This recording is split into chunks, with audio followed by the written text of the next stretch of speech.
Dominique Méda, les métiers ultra féminins, ultra mal payés nous permettent de continuer à vivre. La crise sanitaire provoque une perte de repères. En tête-à-tête est une série de podcasts, de grands entretiens avec des femmes politiques, sociologues, philosophes ou autrices pour essayer de comprendre le séisme que nous traversons. Retrouvez ici le premier podcast de cette série avec Christiane Taubira, femme politique et écrivaine. Pour retrouver tous les épisodes de la série épisode 2, Dominique Méda, la sociologue et philosophe Dominique Méda, qui dirige l'Institut de recherche interdisciplinaire en sciences sociales, IRISO, à l'Université Paris-Dauphine, invite à repenser la hiérarchie et la reconnaissance des métiers où les femmes sont en première ligne dans cette lutte difficile contre le coronavirus. Cette guerre sanitaire sans précédent affiche l'absurdité du monde du travail. On travaille oui, mais pourquoi? Pour quelle société? L'expression est à présent consacrée, il y aura un avant et après Covid-19. Mais quelle rupture pourrait être envisagée pour les femmes? Entretien mené par Safia Kessa. Comment vivez-vous ce confinement? On fait nos cours avec des logiciels particuliers, on fait des réunions avec nos laboratoires de manière très régulière. Donc, à part le contact très important avec les collègues et les étudiants, ça ne change pas énormément les choses. Il n'y a pas de nouvelles habitudes qui s'installent avec le confinement. Le télétravail prend beaucoup plus de place, il faut mettre des barrières strictes pour éviter l'espèce de brouillage généralisé. Avez-vous l'impression que ce brouillage généralisé concerne davantage les femmes? Dans le cas des familles monoparentales, il est évident que, comme d'habitude, tout leur retombe dessus. Ce qui est extrêmement intéressant, c'est de voir chez des couples biactifs comment les tâches familiales et ménagères sont réparties. On va voir aujourd'hui comment ce volume supplémentaire de tâches est partagé entre les couples et si les femmes vont réussir à repasser une partie suffisamment importante aux hommes. Quelle est la place du travail pour l'individu dans le contexte de cette crise? En France et en Belgique, on est très nombreux à dire que le travail est très important. Cette crise va certainement encore renforcer cette importance accordée au travail. Jusqu'à aujourd'hui, il n'y avait que les chômeurs, les intermittents qui faisaient l'expérience du manque de travail et la souffrance que cela génère, manque de revenus, de liens sociaux. Il y a un grand nombre de personnes qui perdent leur travail ou sont désœuvrées à la maison, qui vont comprendre les fonctions assurées par le travail. Le travail structure notre temps, donne du lien social. On va se rendre compte que le travail a des dimensions importantes que l'on avait peut-être un peu négligées. Les contacts, les paroles, les sourires. Pourquoi dites-vous que le travail risque de prendre une part encore plus grande? N'y aura-t-il pas une envie de mieux répartir le temps personnel et le temps de travail? On fait face à plusieurs expériences en ce moment. D'abord, l'expérience de manque du travail. On fait aussi l'expérience de la lourdeur des activités domestiques et familiales. Il va y avoir une envie de retrouver le travail, y compris pour les gens qui trouvaient leur travail un peu pénible. En revanche, on n'aura peut-être plus envie des métiers que l'on exerçait ou de la façon dont on les exerçait. Un des enseignements que l'on peut tirer de cette crise, c'est que ce qui nous saute à la figure aujourd'hui, c'est qu'il y a quelques métiers qui sont absolument essentiels, déterminants, vitaux. Et puis, il y a toute une série de métiers que l'on ne voit plus. La hiérarchie des métiers, du prestige social, de la reconnaissance et des rémunérations semble très différente de la hiérarchie de l'utilité sociale. Une grande partie des métiers en première ligne font partie des métiers qui sont les plus mal payés de la société et souvent très peu considérés. Ce sont aujourd'hui ces gens-là, et particulièrement les femmes, qui sont en première ligne pour nous permettre de vivre en ayant peur de transmettre le virus, de l'attraper aussi. Auxiliaire de vie, aide à domicile, aide-soignante, personnel de nettoyage, caissière, voilà des métiers ultra féminins, ultra mal payés, sous-rémunérés chroniquement et qui sont ceux aujourd'hui grâce auxquels nous pouvons continuer à vivre. La hiérarchie des métiers, du prestige social, de la reconnaissance et des rémunérations semble très différente de la hiérarchie de l'utilité sociale. Une grande partie des métiers en première ligne font partie des métiers qui sont les plus mal payés de la société et souvent très peu considérés. Pourquoi ces métiers sont-ils aussi dévalorisés? Est-ce que c'est une vision masculine du travail qui est valorisée? Les grilles de classification, qui ont été forgées pour déterminer les salaires, ont été en effet conçues par des hommes. Des chercheuses se sont intéressées à ces grilles et ont montré combien ces grilles étaient différentes des grilles des emplois occupés par les hommes. Pour les femmes, les compétences sont naturelles, donc cela ne mérite pas de rémunération, tandis que, pour les métiers masculins, on va détailler, préciser les compétences techniques que ça demande et qui vont attirer une rémunération plus importante. Il y a aussi un rapport de force. Dans des métiers, comme aide à domicile, caissière, il y a peu de syndicats, de mobilisation. Une rémunération, une valorisation, c'est à la fois un construit social et le résultat d'un rapport de force. Avec cette crise, on a à la fois les métiers qui sont fragmentés, mal rémunérés et, en même temps, très exposés au virus et mal protégés. Alors, les salariés n'étaient pas protégés quand la crise sanitaire s'est installée. Il a fallu plusieurs semaines avant que se mettent en place certaines mesures de protection, vitres en plexiglas, masques, gel, gants. Si certains salariés voulaient se retirer, ils étaient menacés de licenciement par leurs employeurs. Les travailleurs ont continué à se rendre au travail la peur au ventre en prenant des risques et pour vendre des produits non essentiels. Il vaudrait mieux mettre en place une économie de guerre et définir une liste des produits essentiels, comme c'est le cas en Italie. Ces ouvriers, ces ouvrières sont elles aussi des personnes racisées issues de l'immigration? En grande partie, et de plus en plus, car des salariés sont malades ou se retirent, et un certain nombre d'enseignes font appel à toute la main-d'œuvre disponible. Ce sont pour la plupart des personnes classiquement discriminées, c'est-à-dire une main-d'œuvre féminine, jeune, racisée, contrainte d'accepter ces postes. On profite de la faiblesse de ces personnes pour les confronter à un risque qu'elles ne devraient pas prendre. Par rapport aux défis que représente cette transition écologique et sociale, est-ce une opportunité d'entraîner toutes ces classes populaires à un changement? Cette crise que nous traversons est atroce et va mettre notre économie dans une situation épouvantable.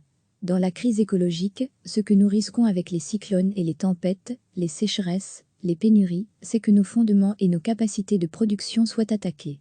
La crise que nous vivons en ce moment, c'est un coup de semonce qui nous montre que nous devons exclusivement nous préparer pour éviter la crise écologique. Nous devons penser à une reconstruction complète de notre économie sur d'autres bases. Il faudra que l'on ait de nouveaux modes de consommation beaucoup plus sobres. Il va falloir assurer les fonctions essentielles d'une société en étant autosuffisant. Quel est le lien entre la sobriété et cette autosuffisance? On achète beaucoup de textiles en Asie à bas prix, cela nécessite une utilisation astronomique de ressources précieuses comme l'eau, des produits chimiques. La sobriété, ce serait d'acheter 5 téchires par an en France au lieu de 5 téchires par mois en Chine par exemple. Les téchires seraient évidemment plus chers, mais aussi plus durables. Peut-on faire le lien entre sobriété et rémunération parfois très, très haute? La sobriété, c'est une capacité à se modérer alors que la modernité nous incite plutôt à ne pas avoir de limites. La sobriété, c'est aussi remettre de la mesure dans la hiérarchie des salaires. Aujourd'hui, on est dans une folie absolue, avec des rémunérations exorbitantes, qui sont permises pour certains. On voit dans les premiers sondages que les gens ont envie de changement. La crainte que l'on peut avoir, c'est que nos dirigeants nous préparent une relance économique brune, comme en 2008, qui aurait pour conséquence d'accroître à nouveau les émissions de gaz à effet de serre, d'aggraver la crise climatique, ce qui serait évidemment une catastrophe. Mais, pour nos dirigeants, une relance verte ne serait pas assez rentable. Esther Duflo, prix Nobel d'économie, balaie les craintes de l'endettement d'un revers de main en expliquant que ce sera un choix et qu'il ne s'agit pas de savoir si on a la crise de 2008 ou de 1929. La différence viendrait de la volonté de dépenser beaucoup d'argent aujourd'hui de façon juste. L'économie tient dans nos politiques une place absolument considérable, mais elle n'a pas été capable, jusqu'à maintenant, de raisonner en prenant en considération les flux matériels, les réalités physiques. Un certain nombre d'économistes aujourd'hui, qui raisonnent exclusivement en valeurs monétaires, ont perdu le lien avec la réalité physique, biologique et naturelle de notre monde. La discussion sur le retour de l'État-providence a-t-elle du sens? Ou alors faut-il amener une réflexion plus globale? Il faut bien remettre au centre les idéologies toxiques de ces 30 dernières années, qui nous ont amenés à considérer comme normal le démantèlement de l'État, le démantèlement de nos grands services publics et le démantèlement finalement du Code du travail. Comment en arrive-t-on à accepter l'inacceptable quand on voit l'état de désespérance dans lequel se trouvait le système hospitalier en France avant cette crise? C'est parce que ce démantèlement s'est fait brique par brique? Ceux qui nous dirigeaient ces 30 dernières années étaient absolument convaincus de la justesse de leur politique. Ils avaient bonne conscience. Ils n'avaient pas totalement tort, dans la mesure où on a tellement ouvert toutes les vannes de la globalisation, on a tellement libéralisé la circulation des capitaux. On s'est vraiment donné le bâton pour se faire battre. À présent, nous sommes vraiment dans une situation où on est à la merci de ces grands flux de capitaux, de ces fonds d'investissement, qui se posent où ils veulent, qui décident d'imposer des taux de rentabilité absolument monstrueux. D'une certaine façon, nos dirigeants étaient réalistes quand ils disaient on ne peut pas faire autrement, il n'y a pas d'alternative. On a tellement tout déréglé que cela devient extrêmement compliqué de faire tout différemment. Si on veut reconstruire, il va falloir reconstruire les choses de manière internationale, parce qu'on est dans un dumping social généralisé. L'idéologie néolibérale a joué un rôle de justificateur, qui a donné bonne conscience à nos dirigeants. Quelle est la place de la santé pour reconstruire ce nouveau monde ? Il faut rompre avec le paradigme de la conquête et de l'exploitation qui est celui qui a prévalu jusqu'alors, c'est-à-dire que des hommes mettent la nature en coupe réglée pour la mettre au service de leurs besoins. Il faut mettre en place autre paradigme, une éthique de la terre faite d'amour et de respect. Au lieu de conquérir, d'exploiter, de fouiller, de violer la nature, il faut la respecter et l'aimer. Il faut que la terre devienne l'objet d'un respect, d'un amour. La tâche qui nous incombe, c'est de prendre soin d'elle. Sociologue et philosophe, Dominique Méda dirige l'Institut de recherches interdisciplinaires en sciences sociales à l'Université Paris-Dauphine. Recevez chaque matin l'essentiel de l'actualité. La crise sanitaire provoque une perte de repères. En tête-à-tête est une série de podcasts, de grands entretiens avec des femmes politiques, sociologues, philosophes ou autrices pour essayer de comprendre le séisme que nous traversons. Retrouvez ici le premier podcast de cette série avec Christiane Taubira, femme politique et écrivaine. Pour retrouver tous les épisodes de la série épisode 2, Dominique Méda, la sociologue et philosophe Dominique Méda, qui dirige l'Institut de recherche interdisciplinaire en sciences sociales, IRISO, à l'Université Paris-Dauphine invite à repenser la hiérarchie et la reconnaissance des métiers où les femmes sont en première ligne dans cette lutte difficile contre le coronavirus. Cette guerre sanitaire sans précédent affiche l'absurdité du monde du travail. On travaille oui, mais pourquoi ? Pour quelle société ? L'expression est à présent consacrée, il y aura un avant et après, Covid-19. Mais quelle rupture pourrait être envisagée pour les femmes ? Entretien mené par Safia Kessa. Comment vivez-vous ce confinement ? On fait nos cours avec des logiciels particuliers, on fait des réunions avec nos laboratoires de manière très régulière. Donc, à part le contact très important avec les collègues et les étudiants, ça ne change pas énormément les choses. Il n'y a pas de nouvelles habitudes qui s'installent avec le confinement. Le télétravail prend beaucoup plus de place, il faut mettre des barrières strictes pour éviter l'espèce de brouillage généralisé. Avez-vous l'impression que ce brouillage généralisé concerne davantage les femmes ? Dans le cas des familles monoparentales, il est évident que, comme d'habitude, tout leur retombe dessus. Ce qui est extrêmement intéressant, c'est de voir chez des couples biactifs comment les tâches familiales et ménagères sont réparties. On va voir aujourd'hui comment ce volume supplémentaire de tâches est partagé entre les couples et si les femmes vont réussir à repasser une partie suffisamment importante aux hommes. Quelle est la place du travail pour l'individu dans le contexte de cette crise ? En France et en Belgique, on est très nombreux à dire que le travail est très important. Cette crise va certainement encore renforcer cette importance accordée au travail. Jusqu'à aujourd'hui, il n'y avait que les chômeurs, les intermittents qui faisaient l'expérience du manque de travail et la souffrance que cela génère, manque de revenus, de liens sociaux. Il y a un grand nombre de personnes qui perdent leur travail ou sont désœuvrées à la maison, qui vont comprendre les fonctions assurées par le travail. Le travail structure notre temps, donne du lien social. On va se rendre compte que le travail a des dimensions importantes que l'on avait peut-être un peu négligées. Les contacts, les paroles, les sourires, pourquoi dites-vous que le travail risque de prendre une part encore plus grande ? N'y aura-t-il pas une envie de mieux répartir le temps personnel et le temps de travail ? On fait face à plusieurs expériences en ce moment. D'abord, l'expérience de manque du travail. On fait aussi l'expérience de la lourdeur des activités domestiques et familiales. Il va y avoir une envie de retrouver le travail, y compris pour les gens qui trouvaient leur travail un peu pénible. En revanche, on n'aura peut-être plus envie des métiers que l'on exerçait ou de la façon dont on les exerçait. Un des enseignements que l'on peut tirer de cette crise, c'est que ce qui nous saute à la figure aujourd'hui, c'est qu'il y a quelques métiers qui sont absolument essentiels, déterminants, vitaux. Et puis, il y a toute une série de métiers que l'on ne voit plus. La hiérarchie des métiers, du prestige social, de la reconnaissance et des rémunérations semble très différente de la hiérarchie de l'utilité sociale. Une grande partie des métiers en première ligne font partie des métiers qui sont les plus mal payés de la société et souvent très peu considérés. Ce sont aujourd'hui ces gens-là, et particulièrement les femmes, qui sont en première ligne pour nous permettre de vivre en ayant peur de transmettre le virus, de l'attraper aussi.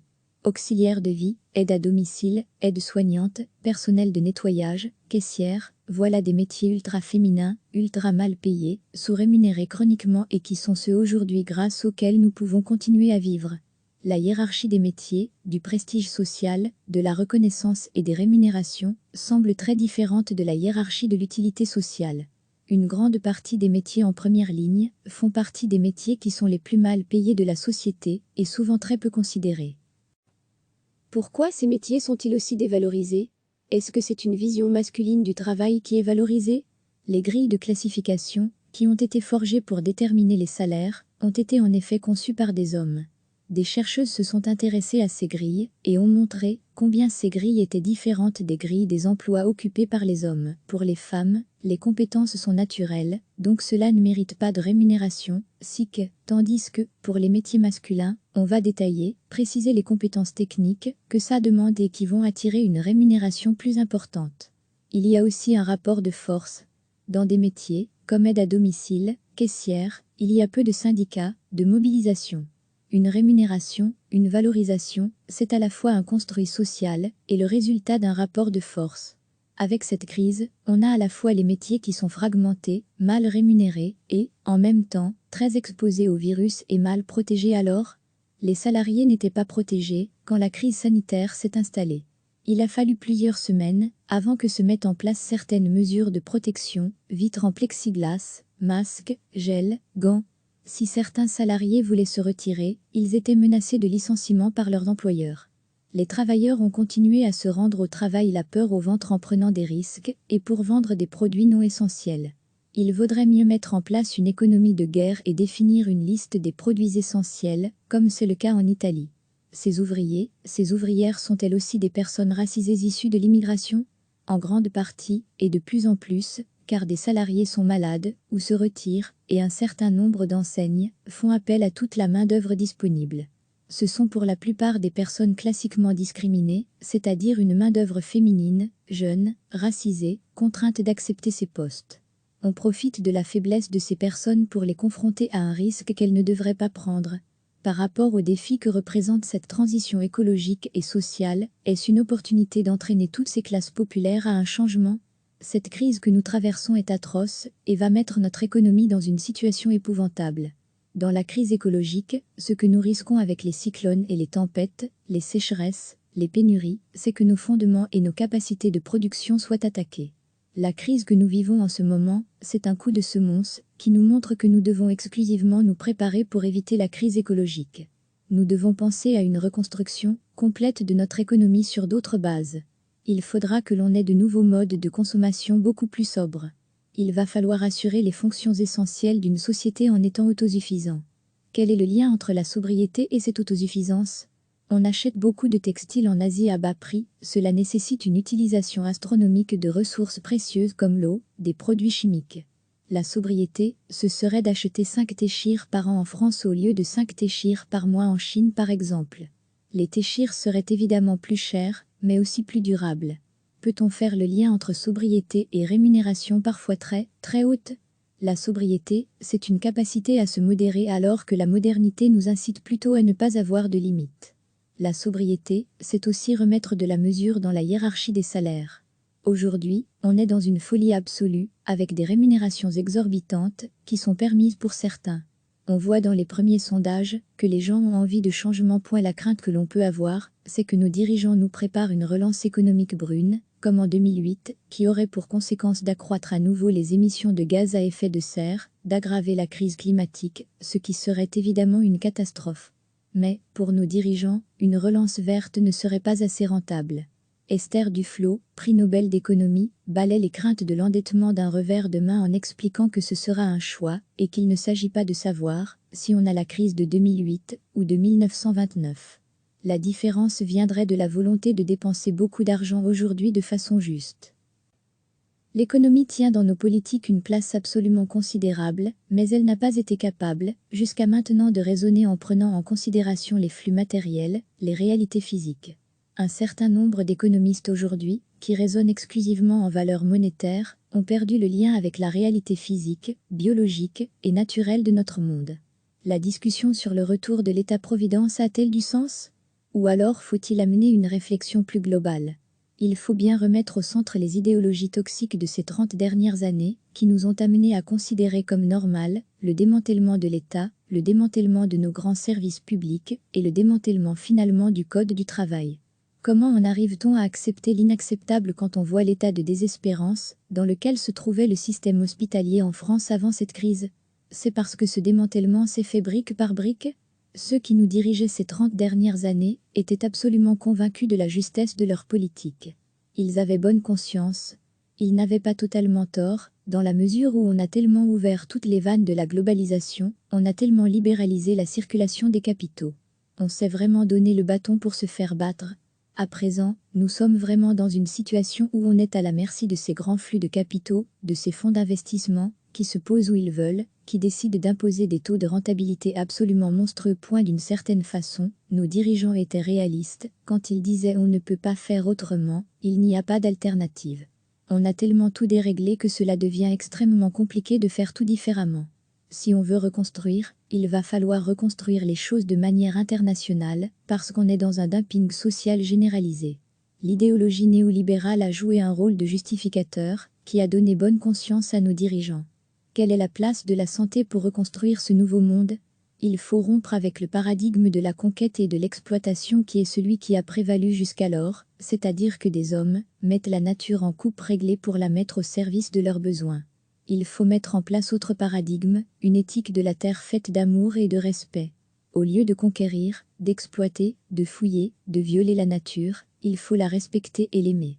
Il faut que la terre devienne l'objet d'un respect, d'un amour. La tâche qui nous incombe, c'est de prendre soin d'elle. Sociologue et philosophe, Dominique Méda dirige l'Institut de recherches interdisciplinaires en sciences sociales à l'Université Paris-Dauphine. Cliquez sur s'abonner pour recevoir les dernières nouvelles.